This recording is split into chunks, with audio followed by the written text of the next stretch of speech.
Hello, hello, hello. It is Money Talk Tuesday. I am your resident financial coach, Lakeisha Mallet.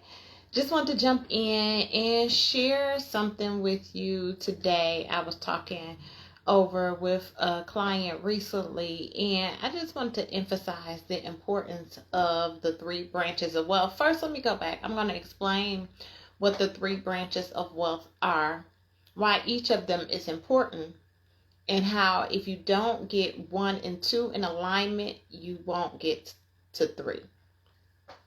And 3 is ultimately the reason why we're here. So the first branch of wealth is internal. Out of the abundance of the heart, the mouth speak. As a man thinks, so he is. These are scriptures, right? Call those things that be not as though they were. Why? It's that inner conditioning. It's that internal dialogue. It's those things that we absorb and say and believe, our philosophy, our way of thinking and believing about money that causes us to get to number 2, and we'll get to number 2 shortly. So the inner work is probably one of the most important factors or pieces in the branches of wealth, because if we never get our internal dialogue together, if we never do the inner work, if we never exchange and erase and replace the programming and conditioning that we currently have, that we receive from well-meaning but most likely broke loved ones and individuals, if we don't recondition that, if we don't reprogram, if we don't take on the mind of Christ, then most times we're not going to be effective with number 2. Number 2 is external. So internal is what we say, what we believe, how we feel about money. So what we say, what we believe, and what we feel is important because it leads to our habits and our actions. Our habits and our actions are the external things that we do. It's the methods that we employ. It's the way that we manage the money that we have, the income, the revenue from our business. Is the way we manage those things. So you can know how to manage your money and still believe that there is not enough, right? We can see that in aspects. And let me go back to the internal and then we'll come back to this one. We can see professionals, we can see athletes and entertainers who get their inner dialogue down. I'm the best there is. I'm going to be number 1. And guess what? They go on to be number 1, but they blow through all of their money, right? We know, I taught this before, ESPN has a set of documentaries, I think it's 30 for 30. And it highlights numerous individuals who succeeded in their craft, who then went on to not have anything at retirement or when their career ended, spending and blowing, their money on plenty of things. You think of it, they probably have wasted and dwindled their wealth on those pleasures that didn't produce a profit for them. The external, again, like I said, these are the methods that you employ. This is the way that you manage your money. This is the methods that you use to account for what's coming in and what's going out. Now, we can see people excel in this area, right? Because we can see like an Uncle Scrooge, right? We know that was a fictitious character in the Donald Duck series, or the Ducks. I think it was Donald Duck, but we see Uncle Scrooge was someone who had lots of money, but he believed that his money was all there was, and if he was to lose or give or share just $1, 1 penny of it, that somehow he was not going to eventually have enough. And we know that's not true, that all the wealth that there is in the earth to be made and created.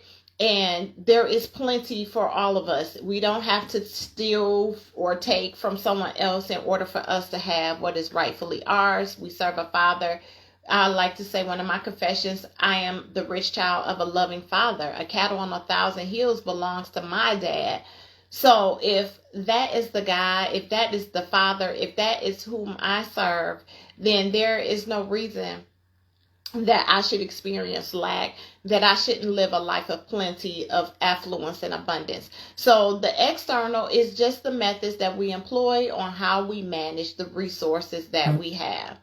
Now, 1 and 2 are important that you get those in alignment together, because you will never get to the third branch of wealth, which is eternal, right? The scripture tells us what we do for Christ will last, right? When we think about the life of Christ, we think about the impact and the influence that he had in the world. When we think about the life of a Mahatma Gandhi, when we think about the life of a Dr. Martin Luther King, when we think about the lives of those individuals who have gone on to impact the world for good and for God, that is their legacy. That is their eternal. That is the reason why they were here. That was the reason why their soul, their life, their spirit crossed this plane, in order to fulfill the greater call and plan that God ultimately had for their lives, which was to bring us closer to him. And so the same thing is true for us. We have to find ourselves in the book. We have to find our gifting in the book, because that is what is going to be used or propel us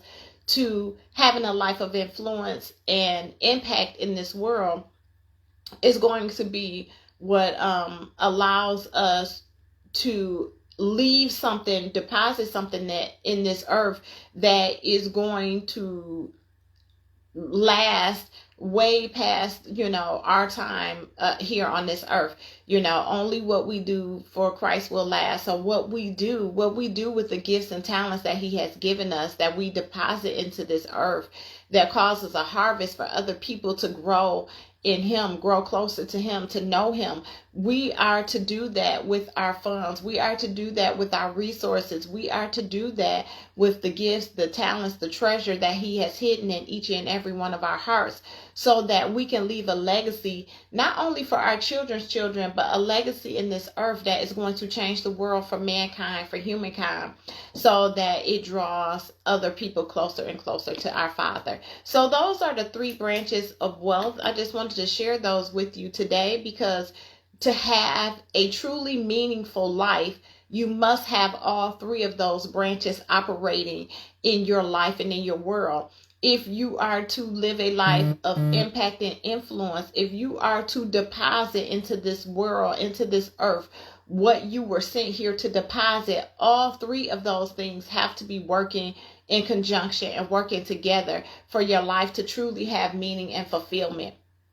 You can make and amass a lot of money, but unless you have a greater meaning and purpose for why you have amassed it, you're not going to be satisfied. You can say all of the positive affirmations and confessions and declarations in the world, but if your actions don't line up with what you're speaking and you're believing, they're empty words, they're vain repetition, as the Bible calls them. It's not going to be fulfilling, and it's going to be fruitless, not fruitful. So in order, again, for our lives to really mean something, to live a life of significance, we must have all 3 of those pieces in alignment and working together for us to leave this world better than we found it, for us to deposit our greater good into the earth as a seed that will continue to grow for generations long after we have gone on.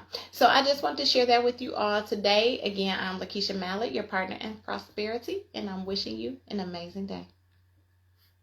Oh, wait, let's go back. If you learn anything from this live here today, I want you to drop it in the comments. I want to hear if you've learned about the 3 branches of wealth before. Share that in the comments before. If this is new to you, I would like to know that as well. If there is something that you want me to dive deeper into of those 3 branches, then drop that in the comments below. I look forward to reading your comments and chatting back and forth with you all. Again, to your success. Have an amazing day.